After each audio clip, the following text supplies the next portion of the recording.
Le livre du cœur de Peter Deneuve. Chapitre 8. La pureté.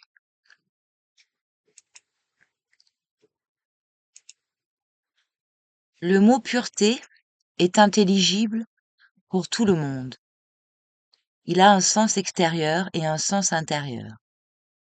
On dit une pureté extérieure et une pureté intérieure. La pureté extérieure peut être comprise en vue ou aperçue par chacun. Lorsqu'on parle de la pureté extérieure d'une maison, on sous-entend que cette maison doit être badigeonnée à l'extérieur et à l'intérieur, que les planchers des chambres doivent être balayés et lavés, et que la poussière est enlevée partout. Lorsqu'on parle de la pureté d'un vêtement, on sous-entend que si ce vêtement est blanc, il doit être bien lavé ou blanchi. Si ce vêtement est noir, il ne doit y avoir aucune tache. Lorsqu'on parle de la pureté du beurre, celui-ci doit être frais, clair, sans aucune odeur désagréable. Donc, chaque chose est pure jusqu'à l'instant où certains éléments étrangers y seront introduits ou mélangés. Cela nous indique que dans la nature, il y a certains éléments qui produisent des impuretés. Qu'est-ce que donc l'impureté? L'impureté est l'antonyme de la pureté. Tant qu'il est vivant, tant qu'il est sain, l'humain se distingue par la pureté. Si l'élément d'impureté pénètre dans la vie, la mort fera tout de suite un pas en avant. Plus l'impureté augmente, plus profondément la mort pénètre dans la vie. La mort et l'impureté ont des relations directes entre elles. Donc l'impureté est liée à la mort. En ayant cette connaissance, l'humain aura la première règle dans la vie. Purifier la pensée. Après avoir purifié sa pensée, il aura une notion claire et pure de Dieu. Dieu n'est pas une forme hors de nous. Il est la source de la vie. Quoi de meilleur avons-nous que la vie? Tous les élans et toute la joie en nous sont causés par le sentiment intérieur d'exister, d'être en vie. Le matin, tu te lèves de bonne humeur et en bonne santé. Tu regardes vers le soleil levant. Tu te réjouis d'avoir une idée pour travailler durant la journée. C'est un résultat des premiers bourgeons de l'arbre de la vie. Quelqu'un dit, la vie est rude. Dès le petit matin, nous devons penser à la nourriture, à ce que nous mangerons, combien nous gagnerons, etc. Je dis, le problème de la nourriture est un élément de la vie physique, de la vie matérielle. La nourriture physique n'est pas un élément indispensable à la vie spirituelle de l'humain. Être spirituel pour l'humain ne signifie pas qu'il doive manger trop et que ses repas soient trop appétissants. Les assaisonnements qu'on ajoute au repas sont des éléments extérieurs. Si tous les êtres intelligents s'unissaient à un endroit, quelle serait la nourriture qu'on leur proposerait? De toutes sortes. Pourquoi? Parce que chaque être prend et digère la nourriture dont il a besoin pour son évolution. Cependant, quant à la nutrition, il y a quelque chose de commun entre tous les êtres, entre tous les organismes sur Terre. Par exemple, si l'on vient à parler de l'eau, tous les êtres vivants l'utilisent.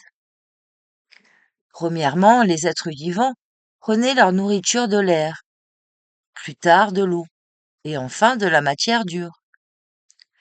Ce fut la même chose aussi pour l'humain. Autrefois, l'humain avait pour nourriture la lumière. Seuls ses yeux ont gardé cette science jusqu'à nos jours. Si les yeux de l'humain ne se nourrissent pas longtemps de la lumière, ils s'atrophieront.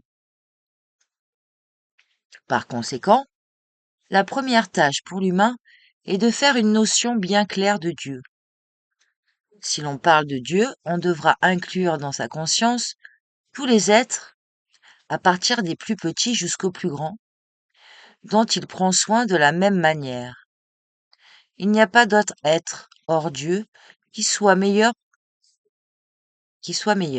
plus élevé, plus noble, plus ouvert et plus sensible, et qui fasse couler la vie de lui-même. La vie de tout l'univers réside en Dieu. Personne ne peut l'égaler. Même le plus grand pécheur, même l'homme le plus stupide, en pensant à Dieu, ressentent quelque chose frémir en eux et au tréfonds de leur âme. Si l'humain ne comprend pas l'essence de ce frémissement, il traversera la vie et la quittera sans saisir ce qu'est le principe sublime et la grande source. Il dira: quelque chose a frémi en moi, comme si j'avais vu un ours. Oui, c'est agréable de voir un ours, mais puisque le frémissement est fort, l'humain en a peur et perd la tête et sa parole. Souvent, le jeune homme le plus hardi et courageux a peur du regard d'une belle jeune fille. Ce preux dit: j'ai vu une belle jeune fille qui a fait frémir mon cœur. Pourquoi son cœur a-t-il frémi ou vibré? Pour la seule raison que ce héros ne peut pas porter le bienfait qu'on lui donne. Chaque bienfait contient en soi un danger. Pas mal de personnes demandent: qu'est-ce que la peur? La peur indique la limite et l'endroit où l'humain s'est éloigné de Dieu. Mais dès que l'humain vient à la pensée positive et pure, la peur se transforme en une force intelligente. Celui qui pense raisonnablement n'a peur de rien. Voilà pourquoi, tant que vous ne ferez pas une notion claire de Dieu, vous ne pourrez pas vous anoblir et vous ne pourrez pas acquérir un savoir véritable. Si vous n'acquérez pas cette idée bien déterminée, vous perdrez bientôt tout ce que vous aurez atteint. Par exemple, jusqu'à un certain temps, vous pouvez avancer. Vous deviendrez un savant. Vous apprendrez certains arts. Vous aurez une richesse. Vous développerez une puissance, etc. Et lorsque vous vous mettrez à vieillir, petit à petit, vous perdrez quelque chose de vous. Aujourd'hui, vous perdrez votre savoir, demain vos arts, le troisième jour la richesse, le quatrième jour la force, et à la fin des fins, vous vous trouverez dans la situation d'un humain qui a perdu toutes ses idées sublimes, qui est sans aucune inspiration pour travailler, et vous direz: une seule idée m'est restée. Quelle est cette idée? Que j'étais un homme riche et que maintenant je suis le dernier des pauvres. Que représente donc un humain avec une idée pareille? Maintenant quelqu'un dira: ayant perdu, l'humain ne devra ni penser, ni sentir, ni agir. Je dis: si l'humain a des pensées et des sentiments qui ne sont pas corrects, ces pensées et ces sentiments créeront des angoisses et des inquiétudes qui le feront vieillir très tôt et prématurément. Nous parlons des pensées sages et modérées, des sentiments purs et nobles qui unissent l'humain à Dieu et donnent un élan et une liberté à ses activités. Par exemple, nos pensées seront angoissées et angoissantes si nous nous inquiétons à savoir comment se déroulera notre vie. Si nous serons en bonne santé, si nous aurons assez de ressources, etc. Je demande: lorsque le fils du roi entre à l'école, est-ce qu'il doit prévoir qui le soutiendra? Combien d'argent on lui enverra? Qui le servira? Il ne devra pas y penser. Une fois envoyé à l'école, ce qu'on exige de lui, ce n'est que d'apprendre, et le père prendra les soins de tout le reste. Si le fils est paresseux et n'étudie pas bien, il endurera les effets de sa paresse. De grands malheurs tomberont sur sa tête, Je dis, vous êtes de tels fils de rois qu'on a envoyés sur terre pour apprendre. Remerciez Dieu pour tout ce que vous avez, la lumière, l'air, l'eau et le pain. De quoi avez-vous besoin en plus? D'apprendre? Un jour, lorsque vous retournerez de cette grande excursion sur la terre, votre père vous posera la question. Qu'est-ce que vous avez appris jusqu'à présent? Vos amis et connaissances vous poseront la même question lorsque vous leur direz que vous étiez aux 7 lacs de Rila. Vous leur direz donc que vous avez gravi le mont Damga, le mont Aramia. Vous leur direz que vous avez vu les 7 lacs. Mais tout cela n'est pas en effet tout ce que vous aurez pu voir et apprendre. Tous les monts et tous les lacs sont des symboles. L'important et l'essentiel pour vous ne sera que ce que vous aurez lu dans la Bible ou le livre de la nature. Combien de pages avez-vous appris et qu'avez-vous donc compris? Qu'importe si vous avez gravi un mont élevé, pour quelle raison y êtes-vous monté? Pour regarder de loin celui qui passera et ce qu'il portera? Est-ce le sens de votre présence sur les monts élevés?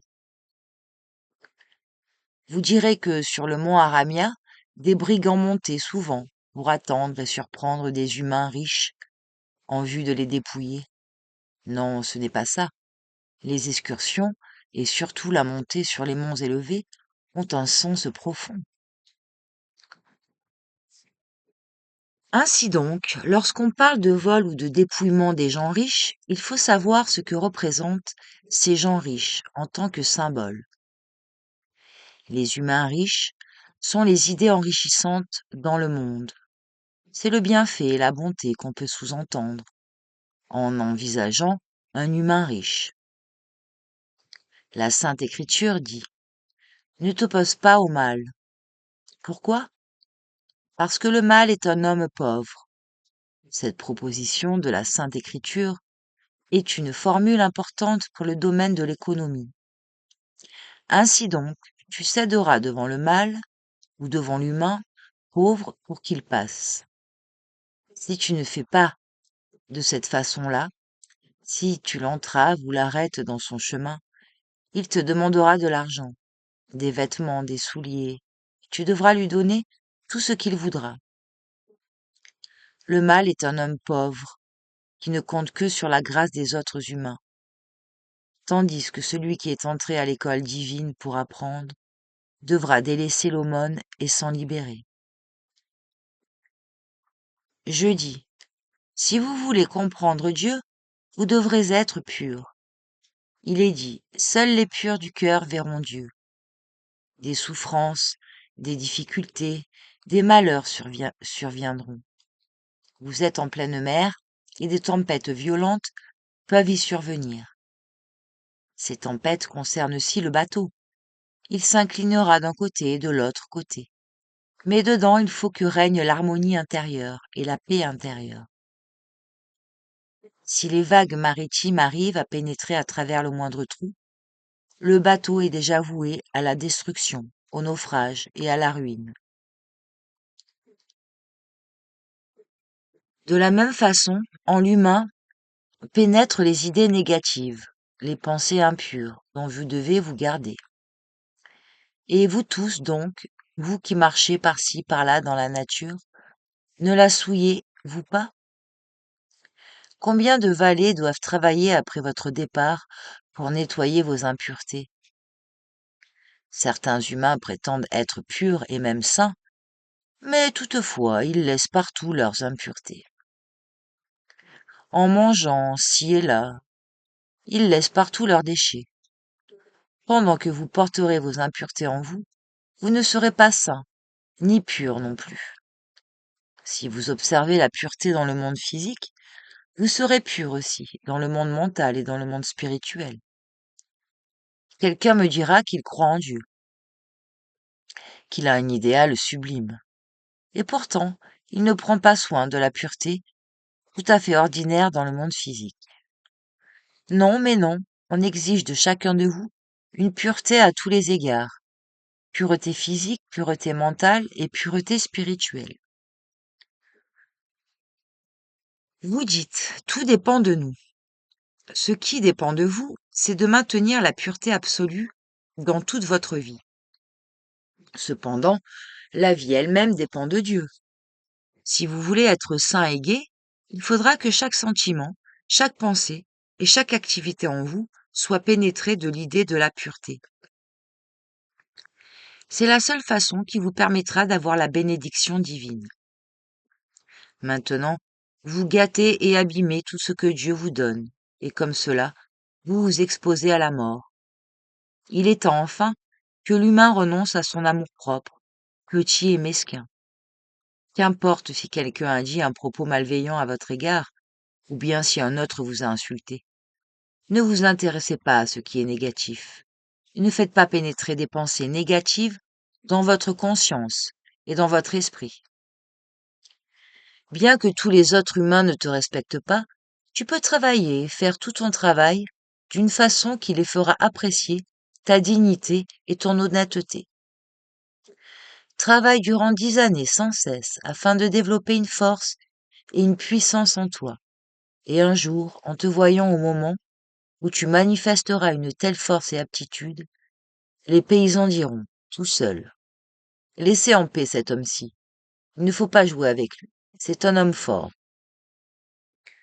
Tandis que maintenant tu vas dans un village, et ne pouvant pas enlever la moindre pierre, tu as besoin des moindres services, et en plus, tu prétends que les autres te respectent. Et après tout, cela, tu diras que tu parles avec Dieu. Celui qui parle avec Dieu est un homme fort et puissant. Il est capable de déplacer des montagnes. Lorsque Dieu parla à Moïse, celui-ci leva son bâton pour frapper le rocher, et l'eau en sortit. Dieu parla à Moïse, et la manne, les pains tombèrent du ciel. Dieu parla à Moïse, et celui-ci mena le peuple des Israélites durant 40 ans, à travers le désert.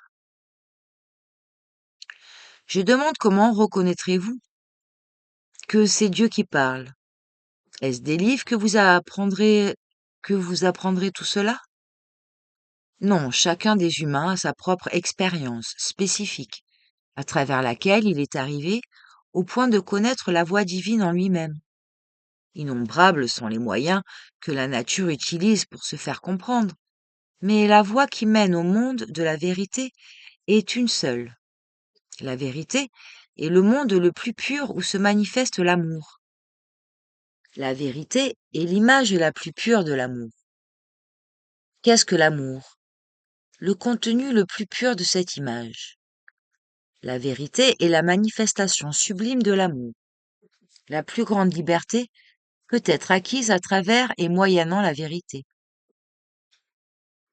La plus grande lumière peut être acquise à travers et moyennant l'amour. Dans le sens occulte, l'amour peut être remplacé par la justice. Si vous voulez avoir une chaleur, cherchez la justice. Lorsque la justice arrive au monde, elle chauffe. La justice est la plus grande chaleur de l'amour.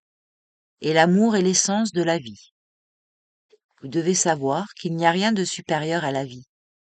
Par conséquent, l'amour, la sagesse, la vérité, la justice sont des domaines et des mondes à travers lesquels se manifeste la vie. Pour l'instant, le terme vie englobe cet état de conscience de l'humain. Il contient une aspiration constante à avoir des acquisitions. En disant nous vivons, nous sous-entendons un élan ininterrompu vers quelque chose que nous voulons atteindre. Dès sa naissance, l'enfant a une conscience éveillée et se met à réclamer quelque chose du monde objectif ou physique et matériel. Lorsqu'on arrive dans le monde des sentiments, on y cherche aussi quelque chose. Lorsqu'on arrive dans le monde mental, nous voulons apprendre et nous y cherchons aussi quelque chose. Dans le monde spirituel, dans le monde divin également, il y a une vie. Donc la vie se manifeste dans tous les domaines, dans tous les mondes, mais sous des formes tout à fait différentes. Une chose cependant est très importante. Quelle que soit la forme de la manifestation et de la vie, sans la pureté, cette forme ne pourra pas fonctionner. Je demande comment peut-on garder et maintenir cette pureté? En ayant la volonté de servir à Dieu. Lorsqu'on parle de servir Dieu, je sous-entends que l'humain ne peut servir que Dieu et l'amour. Nous disons Dieu est amour. Cela signifie qu'on ne peut servir que l'amour. Et quant à la vie, nous disons on peut devenir même des esclaves pour n'acquérir que la vie. Par conséquent, trois choses importent dans la vie de l'humain. Servir Dieu, se respecter soi-même et aimer son prochain. Aimer son prochain signifie se décharger du fardeau inutile que tu portes sur ton dos. Te respecter toi-même signifie concevoir le sens de la vie. C'est donc tout cela que l'humain trouve d'abord en lui-même et puis chez les autres humains. Si vous apercevez la bonté, l'intelligence et le bon sens en vous-même, vous les apercevrez aussi chez autrui. Cela signifie ce que vous voyez en vous-même est reflété chez les autres humains. Tu respectes les gens à cause de la conscience que tu as en toi. Tu aimes les humains à cause du bon et beau, du sublime et du noble que tu vois en toi-même. Dès que tu aperçois tout cela en eux, tu les aimes déjà. Pourquoi le Père aime-t-il son Fils? À cause du respect qu'il a envers lui-même. Ce respect se transforme en amour pour le Fils. Qu'est-ce que l'amour édifiant? Voir soi-même en autrui. Qu'est-ce que le respect? Prendre conscience de sa dignité en tant qu'humain. Qu'est-ce que servir Dieu? Avoir la conscience que tout provient de Dieu. Si tu reconnais en ton fort intérieur que pour Dieu tout est possible, tu seras prêt à tout. On ne peut servir Dieu que par les idées, donc idéalement, et en employant le mot servir, on sous-entend que tout ce que tu fais au nom de Dieu est possible. Alors quelqu'un te posera la question suivante. Peux-tu porter la Terre sur ton dos? Je la porte déjà. Et le système solaire? Je le porte depuis très longtemps. Et l'univers, peux-tu le porter? Je suis maître de l'univers. Maintenant, chacun qui a des idées mesquines et insignifiantes dira. C'est drôle, comment les gens peuvent-ils oser dire qu'ils portent la Terre et le système solaire sur leur dos, ou qu'ils sont maîtres de l'univers? Est-ce possible? Dire que tu es maître de l'univers, cela sous-entend que tu y as voyagé d'un bout à l'autre. Quant à l'humain raisonnable, la distance entre sa tête et ses pieds représente tout l'univers. Donc, lorsqu'il dit qu'il est un maître de tout l'univers, cela veut dire qu'il connaît son corps de la tête jusqu'aux pieds. Donc il porte l'univers en soi. Plusieurs personnes sont arrivées à un certain niveau de la vie et elles s'y sont arrêtées. Elles devraient faire un pas en avant pour entrer dans le domaine de ce qui est nouveau et qui vient maintenant dans le monde. Si vous marchez dans l'ancienne voie, votre avenir sera tout ce qui se passait jusqu'à présent. Vous mourrez, des prêtres vous diront leurs services funèbres. On prononcera des discours sur votre tombe en soulignant que vous avez eu des diplômes de 3 facultés ou universités et que vous avez de grands mérites. Oui, cet homme-là, il a vraiment des mérites, mais il n'en a pas envers Dieu. On voit qu'il n'en a pas réellement envers Dieu, parce qu'il est mort. Il est dit dans la Sainte Écriture, c'est une vie éternelle de connaître toi, l'unique et le vrai Dieu. Et à ceci j'ajoute, c'est une vie éternelle, connaître Dieu et le servir. Il y a un danger car les humains peuvent aller dans l'autre extrême, s'ennuyer et délaisser leur travail. Vraiment, il y a beaucoup de raisons pour qu'ils arrivent à cette situation-là. et tombent dans le piège. Cependant, si les humains ont des conceptions correctes et vraies sur la vie, rien ne pourra les faire dévier de leur voie. Rien ne pourra troubler leur équilibre. Le manque d'amour s'avère l'effet naturel de l'impureté dans la vie. Lorsque les humains ne vous aiment pas, vous devrez comprendre que la cause réside en vous-même, qui n'aime pas se baigner dans une source pure. Mais si tu es une flaque ou bien un étang, qui viendra à toi pour s'y baigner? Chacun veut se laver le visage, les mains, les pieds dans une source pure, mais dans l'étang, personne ne veut y entrer. Maintenant, après avoir compris l'importance de la pureté, dans le sens le plus large du mot, vous devrez en faire le fondement de votre vie physique. Pourquoi? Parce que la santé de l'humain dépend de sa pureté intérieure et de sa pureté extérieure. On exige de l'humain une pureté des idées, et sous ce rapport, en affirmant qu'on ne doit pas s'occuper des défauts des gens, ni les critiquer non plus. Nous sous-entendons qu'on ne doit pas troubler la pureté de sa vie et s'exposer à la mort. S'occuper des défauts d'autrui, c'est une contagion qui détruit l'organisme. Qu'est-ce que vous y gagnerez? Non seulement vous n'y gagnerez rien, mais vous perdrez tout ce qui est le meilleur en vous. L'ivresse et l'ivrognerie sont une impureté. La gourmandise est une impureté. La médisance est une impureté. L'envie et les autres vices sont des impuretés. Par conséquent, du point de vue de l'hygiène, l'impureté doit être jetée au dehors, si nous voulons être libres. Si nous voulons être savants, dans le sens élargi du mot, nous devrons être purs. Lors de ses recherches scientifiques, le savant trie et filtre toutes les substances qu'il analyse pour les épurer ou purifier d'une manière absolue. Lorsqu'on parle de la pureté, il s'agit des humains qui sont assidus dans le travail sur eux-mêmes. Cela concerne aussi tous ceux qui ont une grande aspiration à la pureté. Tous les autres ne comprendront rien à ce dont on leur parle et diront: c'est un travail très dur. Lorsque vous irez près d'une des sources sacrées de la vie éternelle, vous prendrez un verre d'eau et vous boirez l'eau jusqu'à la dernière goutte. Il ne vous sera pas permis de laisser échapper même une seule goutte. Que faites-vous en allant près des sources dans le monde physique? Vous prenez tous un verre d'eau, vous en buvez 2 ou 3 gorgées et vous jetez le reste. Mais dans le monde divin, c'est absolument défendu. Lorsqu'on parle aux humains d'aujourd'hui sur certaines choses saintes et pures, ils ricanent. Ils ne se rendent pas compte de l'importance des choses saintes. L'humain de notre époque ne devient sérieux que dans les situations les plus dures et les plus difficiles de sa vie. Ce n'est qu'alors qu'il se met à penser à Dieu et à l'autre monde et à ressentir enfin qu'il y a quelque chose qu'il ne comprend pas. Lorsqu'on lui met la corde pour le pendre et que le prêtre vient pour lui dire la prière, il devient très sérieux.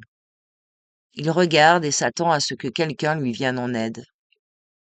Et subitement, on lui rend la liberté. Il est très reconnaissant que la vie lui ait redonné un cadeau. C'est à ce moment-là qu'il aura déjà compris ce que c'est que la vie. Dans la vie, on observe une abondance de relations fausses. Ce sont en effet des relations de l'impureté. Pour éviter cela dans la vie, on doit être exact. Le bienfait qu'on envisage et tout ce qu'on promet, on doit l'accomplir et le réaliser. Dans la vie divine, où règne la pureté absolue, il n'y a pas d'oubli. Toutes les actions sont faites juste à temps. L'exactitude est une qualité de la vie pure. Celui qui ne vit pas dans la pureté assombrit l'horizon de son ciel, l'ennuage. Et pour cette raison, vous entendez que certains disent: je suis si triste maintenant. Oui, ton ciel est nuageux. Si tu veux que ton ciel devienne plus clair, tu devras apprendre à servir Dieu, à te respecter toi-même et à aimer ton prochain. Les mêmes formules peuvent être appliquées dans ta vie individuelle de la façon suivante. Tu serviras ton esprit qui te guide. Tu respecteras ton âme qui contient tout ce qui est précieux. Tu aimeras ton corps et tous les êtres qui te servent à cause de l'idée sublime qui vit en toi. Si vous avez une attitude pareille vis-à-vis de vous-même, vous aurez une notion nette de Dieu et alors tout sera possible pour vous. Si vous ne servez pas Dieu, toutes les choses autour de vous seront mortes. Si vous connaissez Dieu, si vous avez une idée nette et claire de lui, tous les grands rochers dans la nature pourront être déplacés et seront légers, tels de petites plumes. En effet, ils sont lourds et énormes pour celui qui ne sert pas Dieu. Il suffit qu'il voie ces grands rochers se déplacer pour que ses cheveux se dressent d'effroi. Pour celui qui sert Dieu, toutes les choses dans le monde sont vivantes et sont en mouvement. Il peut en faire l'expérience pour se convaincre que tout dans la nature est toujours en vie. Le fait que nous observons l'immobilité de beaucoup de choses est dû à ce que nous, les humains, nous devons manifester la vie. C'est-à-dire que nous devons vivre. Un jour, lorsque tous les humains auront terminé leur évolution sur Terre, tous les êtres qui sont maintenant immobiles quitteront cet état et manifesteront la vie. Nombreux sont ceux parmi vous qui veulent comprendre ce qui adviendra au rocher. Ce problème est facile. Ce qui importe pour vous, c'est ce que vous deviendrez vous-même après avoir acquis la vie éternelle. Vous reviendrez de nouveau sur Terre, et c'est alors que vous verrez tous les changements et toutes les mutations qui se seront accomplies sur elle. Si la conscience des humains est sans cesse éveillée, ils seront au courant de tous les changements qui s'effectuent sur Terre. À l'époque actuelle, lorsqu'il y a une interruption du courant naturel de la conscience, les humains sont dans l'attente que les scientifiques leur révèlent tout, absolument tout. Par exemple, qu'ils leur expliquent tous les changements géologiques qui ont eu lieu dans le passé. C'est bien, mais il est temps enfin que la conscience humaine se réveille et que la pensée humaine se mette activement au travail. Ainsi donc, à tous les humains de l'époque actuelle, nous recommandons la pureté absolue. Cette idée est inintelligible pour pas mal de personnes. Cela dépend de leur état de conscience actuel. Après la pureté vient la sainteté. Ce sont deux synonymes. Après la sainteté vient la mission. Lorsque l'humain est pur et saint, il ne peut pas ne pas avoir sa mission. Et à la fin, après la mission, vient l'amour. Si l'on ne sait pas comment accomplir sa mission, on ne saura pas aimer. Ne sachant pas aimer, on ne pourra pas apprendre. Et si l'on ne sait pas comment apprendre, on ne pourra jamais acquérir la liberté. Ces possibilités sont étroitement liées l'une à l'autre. Celui qui a commencé par la pureté a fait déjà un pas en avant. C'est donc la voie naturelle et normale dans la vie. Quelqu'un dit: j'ai vieilli, mais je n'ai pas assez vécu. J'ai envie de vivre encore. En quoi donc consiste la vie? Supposez qu'un homme vit sur Terre 100 000 journées. De quoi aura-t-il besoin durant sa vie? S'il mange 3 fois par jour, il aura besoin de 300 000 repas. S'il boit de l'eau 5 fois par jour, et que chaque verre contient 250 grammes, il aura donc besoin de 125 000 litres d'eau. Et s'il porte chaque jour un costume, il aura besoin de 100 000 costumes. Certains savants disent que tous les 7 ans, l'humain renouvelle presque toutes les cellules de son organisme. D'autres savants affirment que ce renouvellement se fait tous les 3 mois. Donc, selon certains savants, l'humain change son habit tous les 7 ans. Selon d'autres, tous les 3 mois. Et selon moi, tous les jours. Un costume neuf ne peut durer que du lever du soleil jusqu'à son coucher. Comme vous voyez, en effet, un humain coûte beaucoup s'il vit sur Terre 100 000 jours. Comment cet humain justifiera-t-il ses dépenses s'il n'aura pas servi Dieu, s'il n'aura pas respecté sa propre individualité et s'il n'aura pas aimé son prochain? Je dis, je souhaite à tous ceux dont la conscience est éveillée de garder en soi l'idée de la pureté de la pensée, que cette pureté soit acceptée et demeure dans la conscience de chacun, en tant qu'une norme et une mesure dont il peut se servir dans toutes les occasions de la vie. La pureté est la baguette magique pour chaque humain consciencieux. Dès que vous aurez acquis cette pureté, vous serez lié au monde sublime, au principe créateur, à la cause première. Ce n'est qu'en ce monde-là que la constance et la stabilité existent. Et ce qui importe pour vous, donc, ce sont les choses constantes et stables. Quoi de meilleur pour vous que de savoir enfin qu'un être intelligent qui vous aime immuablement existe au monde? Lorsque vous dormez et que vous êtes en éveil, lorsque vous êtes malade et que vous êtes en bonne santé, soit que vous soyez savant ou ingénu, soit que vous soyez riche ou pauvre, il n'y a rien de plus beau que de savoir que l'attitude de cet être vis-à-vis de vous est toujours la même. Si vous servez Dieu, chacun vous aimera. Quelqu'un dit, je veux servir Dieu et je ne veux pas me marier. Je dis, si tu résous ce problème sans Dieu, tu seras un humain malheureux. Si tu te maries sans Dieu, tu seras 2 fois plus malheureux. Même si tu ne te maries pas, même si tu es lié à Dieu, tu seras heureux. Si vous deux, vous vous mariez avec l'approbation de Dieu, et si tous les deux vous êtes liés à lui, vous serez donc 2 fois plus heureux. Cette idée exprimée dans votre langue signifie ce qui suit. Chaque travail et chaque idée conçue auquel participe le principe divin seront purs, saints et sublimes. C'est alors que l'humain pourra être content. Quel est le but de vivre ensemble, de s'unir? Pourquoi 2 âmes s'assemblent-elles pour exister l'une à côté de l'autre? Elles deviennent 2 pôles à travers lesquels se manifeste la vie divine. Lorsque quelqu'un avoue qu'il ne veut pas se marier, cela signifie que le domaine où il vit n'est pas pur. Lorsqu'un voyageur passe à côté de plusieurs sources, mais sans y boire de l'eau, cela indique que ces sources ne sont pas pures. S'il y boit de l'eau, alors, cela signifiera que ces sources sont pures. Je demande, lorsque vous irez au ciel, est-ce que vous vous marierez? Non, cela veut dire que le mariage est un problème à part. S'il est question de mariage, la première idée qu'on devra avoir en vue, c'est l'humain épouse la pureté. C'est donc le mariage véritable.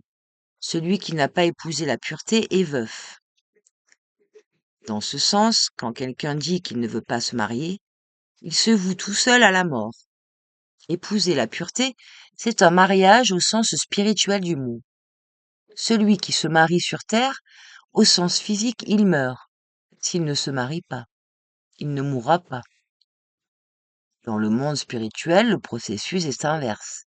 Ainsi donc, se lier à la pureté est une condition pour maintenir la vie.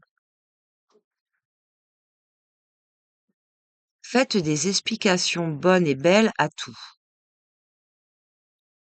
tout ce qui vous arrive, et à tous les phénomènes dans la vie.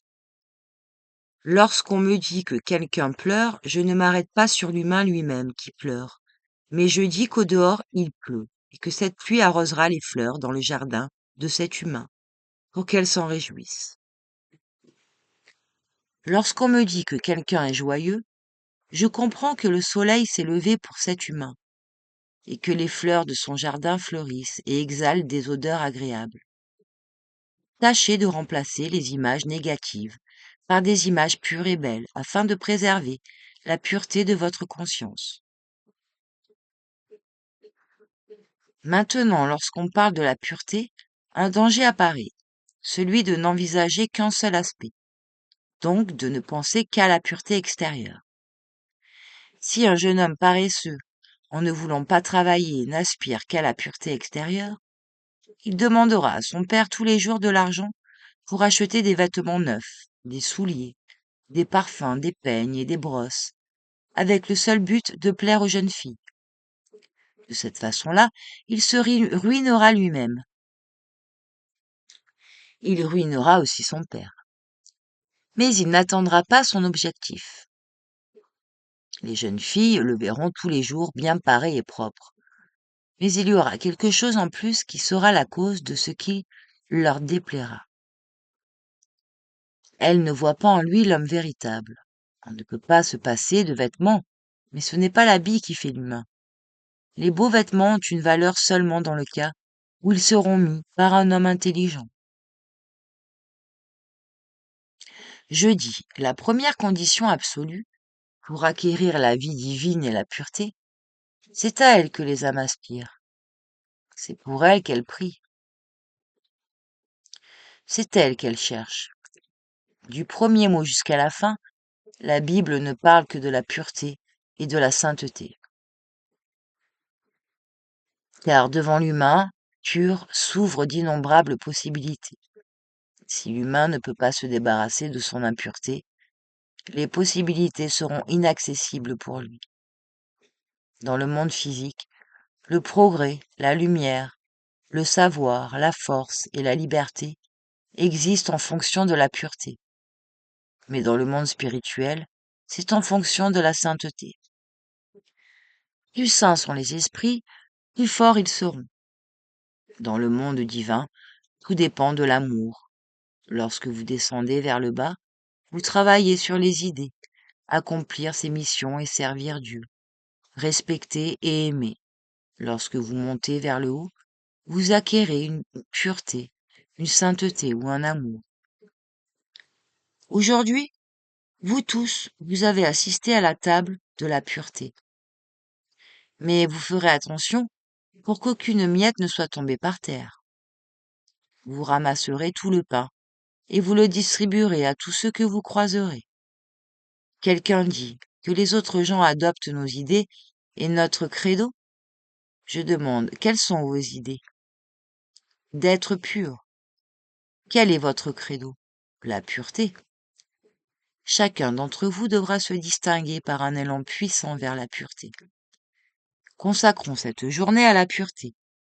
Vous direz, est-ce que tout est caché dans la pureté? Elle est la première marche de l'escalier vers la vie éternelle. Lorsque vous serez monté sur la deuxième marche, vous lirez de nouveau la pureté. C'est un monde immense et inépuisable. Pour réaliser l'idée de pureté, on doit lui créer des conditions favorables. Maintenant, elle est dans la situation d'un petit grain qu'on doit mettre dans le sol pour qu'il se développe. Je vous propose que quelques personnes prennent ce petit grain et se groupent 2, 3, 5 ou une dizaine pour travailler sur l'idée de pureté. C'est la seule manière pour le monde de se reformer. Plusieurs humains affirment que Dieu peut tout faire et que les anges l'aident. Cela veut dire que si Dieu peut tout faire, vous ne devriez pas travailler. C'est une fausse idée dont vous devrez vous garder. Dieu a son plan d'action, il viendra sur Terre. Mais est-ce qu'il y trouvera les humains prêts pour travailler? Chacun doit travailler pour évoluer et se perfectionner. Savez-vous quelle est la situation de celui qui aspire à une vie heureuse sans travailler? Je vous citerai un exemple pour que vous compreniez bien la situation ou l'état d'âme de celui qui attend d'avoir une vie heureuse sans travailler. Il ressemblerait à cette jeune fille qui attend durant des années et des années son bien-aimé pour qu'il lui crée une vie heureuse. Mais au moment où celui-ci arrive, elle tombe malade et reste sur le lit durant 3 années. Que doit-il faire dans ce cas-là? Partir ou bien attendre qu'elle soit guérie? Quelle serait donc la situation et l'état d'âme de cette jeune fille? Si sa jambe était cassée et que son bien-aimé lui proposait de faire une promenade ou un voyage en voiture dans la ville. Pour faire une promenade, cette jeune fille devra avoir des jambes non cassées. Celui qui est dépourvu de vertu se trouvera dans la situation de cette jeune fille, dont la jambe est cassée. Les jambes et les pieds de tous les humains doivent être sains. et ce sera une réalité au moment où les humains changeront leur vieille conception.